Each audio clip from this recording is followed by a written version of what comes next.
Good afternoon, everybody, and thanks for tuning in. John Kelly, profiler here, and welcome. Welcome to part 28 of our very sad series, Who Killed Libby German and Abby Williams? Very upsetting case. Also, what I want to say is that everybody is innocent until proven guilty in a court of law. I want to get that right straight out front. Today, we're going to be talking a little bit about Garrett Kirts. But before I get into Garrett Kirts, I want to tell you two things. I want to tell you we have a channel out there called Thrive. Thrive is for people who have addictive illness in their family. And for anybody suffering from addictive illness, any family dealing with addictive illness, please feel free to go to our channel, John Kelly's Thrive, and check it out.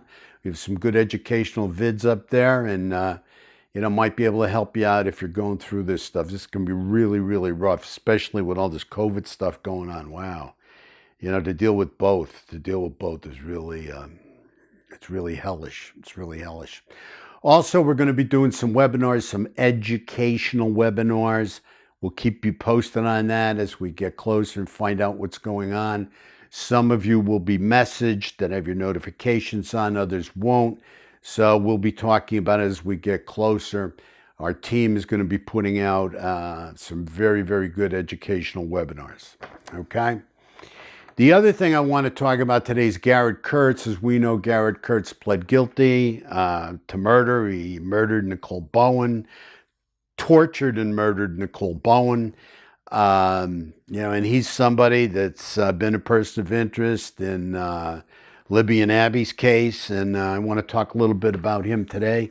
Kudos all the way to Open Secrets for the work she did, getting him talking, keeping him engaged. That's the most important thing when you have a guy like this. Keep him talking, keep him talking, keep him talking. You could see the antisocial personality just jumping out, glaring out all over the place. He doesn't care about the cops, doesn't want to talk to the cops. The cops can go F themselves. Not concerned about the cops.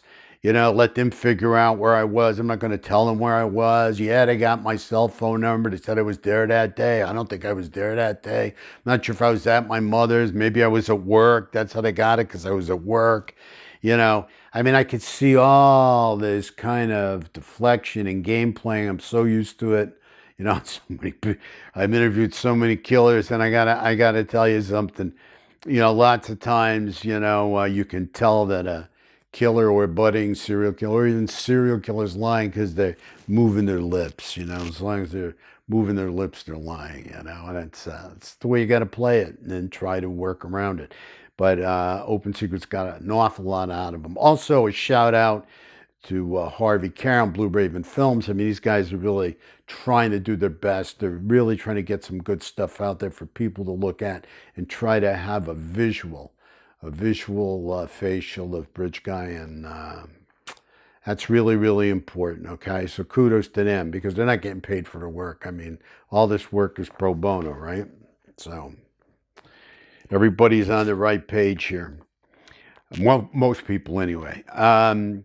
The other thing I want to talk about, along with Garrett Kirts being a convicted killer, and he pled out to the murders of Nicole Bowen, we've got a picture of him from a DUI in 2016. He is 5'10", but he's 260 pounds. 260 pounds in 2016. I guess maybe that was a little bit before he got introduced to methamphetamine. Got some crystal after that, and that knocked some of that weight off him. The other thing I want to bring out is that with this meth addiction that he solidly admits, creates a lot of hypersexuality. And with hypersexuality, that can cause somebody to be very impulsive and violent any time of the day with two young girls. It can be the afternoon, it can be any time of the day. They don't care. Once that urge kicks in and that impulse takes over, they're compelled to act out. So that's something I want you to keep in mind. A lot of these guys have abused different drugs. And alcohol and meth are definitely two of the drugs. His girlfriend, Ashley, got on a $50,000 bail. She came up with 10%, from what I understand. 50,000 bail for conspiracy to kill someone, conspiracy to murder someone. Well, that's a pretty small bail, wouldn't you say? So when you look at it, you have to say to yourself, why is that? And I think it's not only because she's going to rat and roll on Garrett Kirts and lay it all on him about Nicole Bowen, but do you think, too, that maybe she knows something about Libby and Abby? I mean, they let her out, had to reduce charges. I mean, there's something going on here as far as I'm concerned. I hope I'm right. I hope she has the magic answer on Libby and Abby. I don't know. But I know, reduced bail. That's very, very interesting. So reduced bail is interesting. We also know that Garrett Kirts knew the bridge and area extremely well. That's been on our profile. That the killer of Abby and Libby would kill again, that's on our profile. Again, at this point in time, Garrett Kirts is a person of interest on Libby and Abby. We're not saying he's the guy. He's innocent until proven guilty, but I will say he definitely needs to be eliminated. In those conversations that were taking place with Open Secrets and Garrett Kirts talked a lot about Ron Logan's property, about growing up on Ron Logan's property, about really having fun there, about, I guess, driving his ATV around there. He was very familiar with the creek, that whole area. Interesting, isn't it? We have a murderer who knew the area extremely well. Definitely looking at somebody who needs to be eliminated. He also focused on playing with other guys on the bridge. Hey, we'd get drunk. We'd go out on that bridge.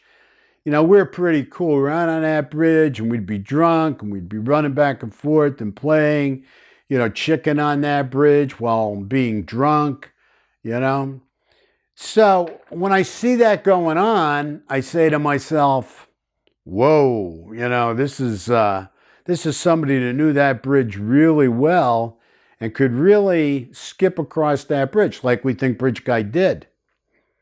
Or when you, Garrett, say we were playing on that bridge and drinking on that bridge and having fun on that bridge, we were, who are the other guys? Who are the other guys? Because Garrett can be very innocent of hurting Libby and Abby.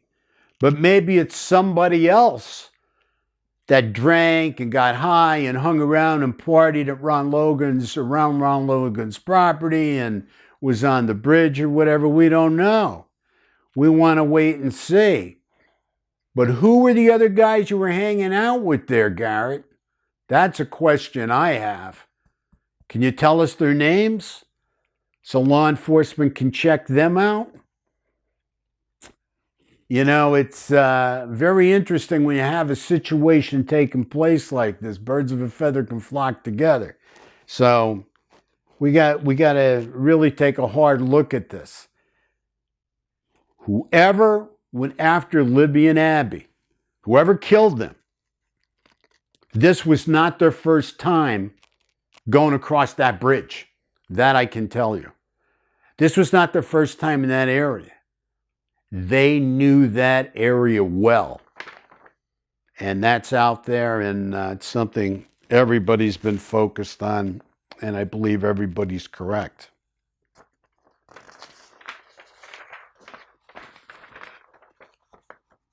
In our profile, we focused on a history of violence.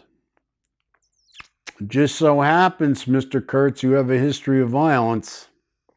No question about that. We also said that whoever killed Libby and Abby would kill again after Libby and Abby.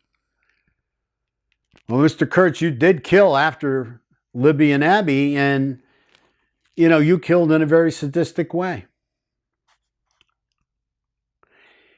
Again, at this point, you're innocent until proven guilty, but Ellie has to eliminate you. You even mentioned you failed the lie detector test to open secrets. You got a lot here. Also, with a lot of these guys that go after young girls, and this does not have anything to do with Garrett Kirts, because I don't know if you ever went after young girls before or didn't go after young girls before. But most of these guys that go after young girls exhibit lewd behavior before attacking. So there's a history of lewd behavior, like exposing themselves or peeping through windows to see young girls in various stages of undress. Those are usually warning signs that can tip you off that you may have a predator in your midst. And I truly believe that when this guy gets caught, you're going to see some history. I don't know if it's going to be legal history, where the cops caught him exposing himself or, looking through windows and being a peeping Tom, or if the family knows of this kind of behavior, that took place. And, he was never arrested for it. The other thing is, there's always, it seems, some type of alcohol or drug abuse in the mix with these guys. Now, it's hard for me to believe that somebody that's jacked up, on methamphetamine or is drinking heavily could skip right across that bridge. But stranger things have happened. I see the person as being pretty organized. But how organized do you have to be to sit back and wait for a couple of victims to come down a path, a couple of females, young girls, follow them? As long as you know the area, they cross that bridge, they're pretty much in a dead zone unless they, have an exit, which neither one of these girls realized. So, how brilliant do you have to be to pull that off? It looks pretty organized, but how organized was it?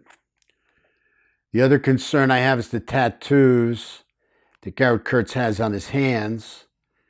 As we all know, bridge guy skipping across that bridge had his hands in his pockets. You can't see his hands. You can't see any tattoos if he has tattoos on his hands. So is that skipping across that bridge playing the role to these two young girls? Hey, I'm pretty cool. Or is that, hey, I don't want anybody to see these hands? Because I know you have a camera.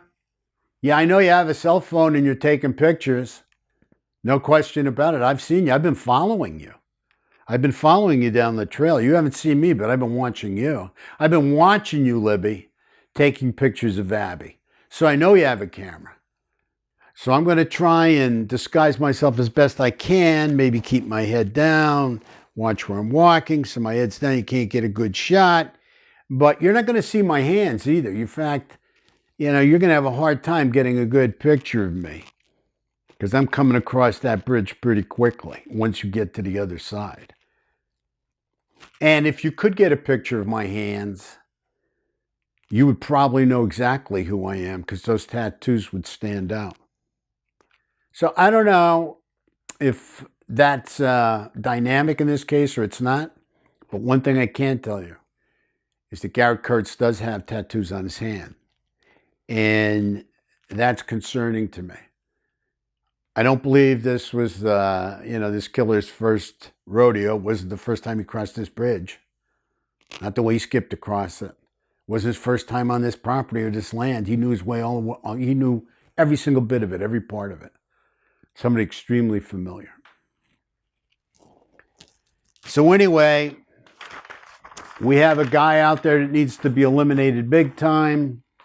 And to be honest with you, I have been in this place on a number of occasions where it looks like this is the guy But I can't emphasize enough how innocent Garrett Kirts is until he's proven guilty, because I have seen people that you would swear did the deed. You would swear they are guilty based on the information you know, and then it turns out they are not. They may have killed someone else. They may have been, a real bad person, real evil person, hurt a lot of people, but they didn't commit this particular crime. So everybody stay seated, and we'll wait for more info to come out. I'm pretty sure law enforcement is going to, bring this in sooner than later. I can't thank you all for all your tips. All your tips come in, they go over to law enforcement. There's a lot of you that even directly send your tips to law enforcement. It's fantastic. All I can tell you is thank you so much for all your subscriptions. Please continue to subscribe. Thank you for viewing us. We really appreciate you. Thank you for all these comments. I know it takes us a while to get back on comments. We go over them one at a time because there's people out there that play games with the comments, people with crazy agendas that just try to, for whatever reason, camouflage themselves within the comments. We're always interested in your information and what you have to say.